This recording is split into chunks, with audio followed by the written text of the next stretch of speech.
আমরা বেশিরভাগ মানুষ মনে করি যে কবরস্থানে গিয়ে সূরা ফাতিহা পড়তে হয় একবার, সূরা ইখলাস পড়তে হয় 3 বার, আল-হাক মুত্তাকাসির পড়তে হয়, আয়াতুল কুরসি পড়তে হয়, আরো কি কি আছে। এগুলো সব আমাদের মৌলভী সাহেবদের বানানো আমল। এগুলো মেড ইন মদিনা না, এগুলো 2 নম্বর, মেড ইন চায়না।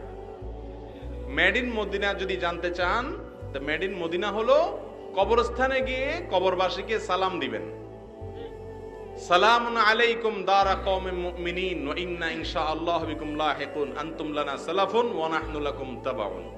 আরো বিভিন্ন রকমের হাদিসের ভাষ্য আছে। আমাদের দেশে বেশিরভাগ মানুষ পড়ে আসসালামু আলাইকুম ইয়া আহলাল কুবুর মিনাল মুসলিমিনা ওয়াল মুসলিমাত ওয়াল মুমিনুল মুমিনাত।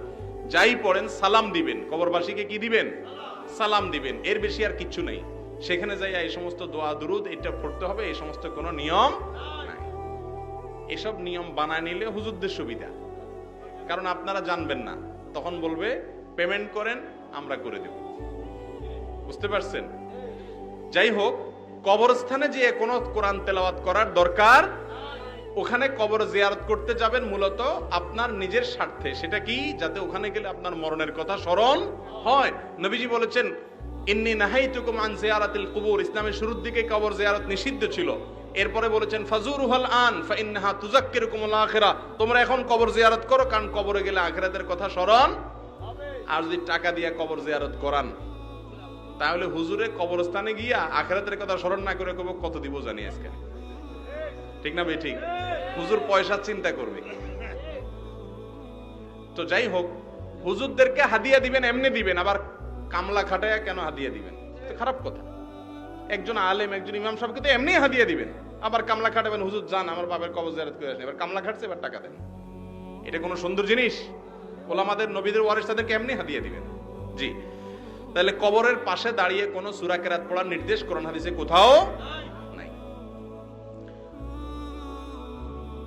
কবরের পাশে দাঁড়িয়ে মুনাজাত করার বিধান কি? কোন কোন আসার থেকে জানা যায় কবরের পাশে দাঁড়িয়ে কেবলামুখী হয়ে, কবরের দিকে না, কোন দিকে? কেবলামুখী হয়ে দোয়া করা যায়। কিন্তু রাসূল আকরাম সাল্লাল্লাহু আলাইহি সাল্লাম কবরের পাশে দাঁড়িয়ে দোয়া করতেন।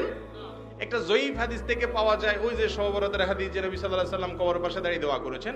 এমনিতে নরমালি কবরস্থানের কাছে গিয়ে তিনি দোয়া করার কোনো বিশুদ্ধ হাদিস পাওয়া যায় না। তারপরেও যদি কেউ দোয়া করেন, কেবলামুখী হয়ে দোয়া করতে পারেন। কিন্তু দোয়াটা মূল বা মুখ্য না, এবং কবর জিয়ারতের সাথে এর কোনো সম্পর্ক না, নাই। তবে একটা সুন্নত আছে, সুন্নতটা আমরা জানি না, বেদাতগুলা সব জানি। দাঁতের খবর নাই, বেদাত নিয়ে টানাটানি। সুন্নাত হলো কোন মানুষ মারা যাওয়ার পর, তাকে কবরে দাফন করার পর, মাটি দেওয়ার শেষে